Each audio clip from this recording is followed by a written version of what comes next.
President Biden was pressed on reports that Israel and Hamas are closing in on a hostage deal yesterday. Watch this. Mr. President, is a hostage deal near? Sir, is a hostage deal near? Mr. President, is a hostage deal near? I believe so, but I'm not prepared to talk to you. Believe so? Yes. Thank you. Meanwhile, U.S. troops in the Middle East have now been attacked 64 times by Iranian proxy forces since October 17th.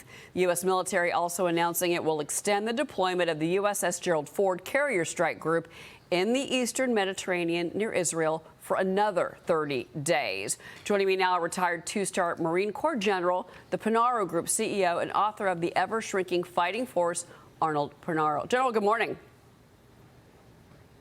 Cheryl, privileged to be with you this morning. It's always wonderful to speak with you. Let's first talk about this potential hostage deal.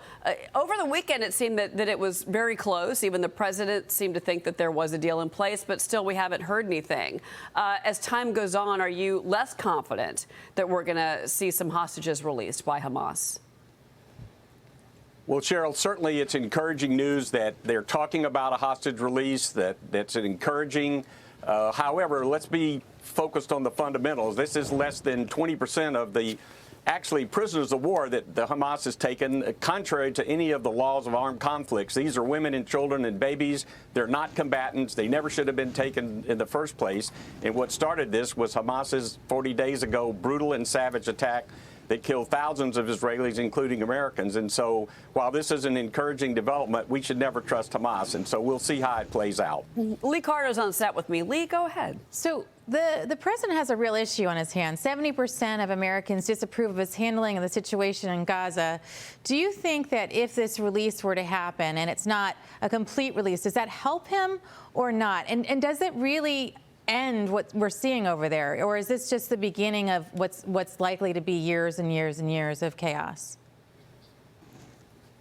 Well, certainly that's not an area, the polling and things like that, that's not an area of my military expertise. And again, typically in conflict, the prisoners are not exchanged till the end of the conflict. And like I mentioned, this would just be a temporary pause. It doesn't change the fundamental underlying situation where Hamas has vowed to basically wipe out the state of Israel and all the Jewish people living there. That's their goal, and Israel has got a right to defend itself. And, you know, hopefully there will be an exchange of the hostages, but it's not going to change any of the fundamentals, and it's going to be a long slug for Israel to basically get Hamas out of the north, in the middle, and the southern part of Gaza. I mentioned that the Gerald Ford carrier strike group, their deployment has been extended by another 30 days. Unfortunately, they're not going to be coming home for Thanksgiving, which I know that those soldiers were hoping to do. So let's talk about this. U.S. forces now in the region more and more that we know of. Obviously, there's probably more operations happening that we don't know about to support our ally, which is Israel. How concerned are you about U.S. troops?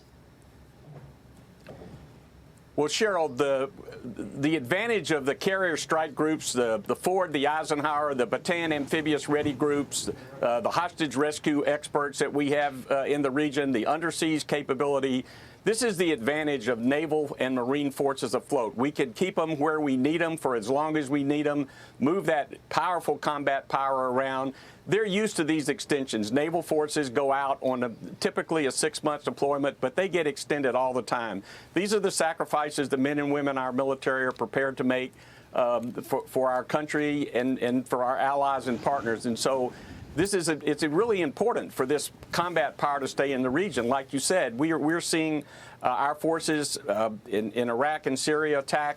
We need to basically provide the deterrence against Iran and their proxy allies and show that we've got the force in place if we need to use it. Yeah, we certainly are showing that. Certainly we pray for our troops that are serving overseas. I want to move on to China. So they hosted foreign ministers from mostly Middle Eastern nations in Beijing yesterday for talks about the Israel-Hamas war. This is very concerning, sir. The delegation included officials from Saudi Arabia, Jordan, Egypt, the Palestinian Authority, and Indonesia. The U.S. State Department was asked about China's role in the Middle East conflict yesterday. I want you to listen to this response. We would welcome China playing a constructive role in the Middle East. If there's anything they can do to prevent the conflict from widening in terms of using the lines of communications that they have available to countries in the Middle East, we would welcome that. Can China play a constructive role, General? Well, listen, Cheryl, as we all know, China has been extending its diplomatic reach around the world for many years. They now have more diplomatic posts around the world than the United States has.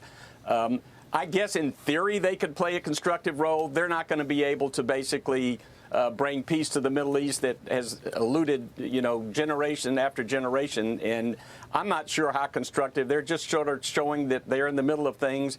When a vacuum is created, unfortunately, Russia and China have been moving into the Middle East because some vacuums that we have created by moving some of our capabilities out of the Middle East. So I guess no harm is done, but I certainly wouldn't be that optimistic as the spokesman was about China's role. Yeah, no, I had the same reaction. So real quick, Treasury Secretary Yellen warned yesterday that President Biden and Chinese President Xi Jinping remain far apart on the state of Taiwan's independence. This is after the meeting in San Francisco last week.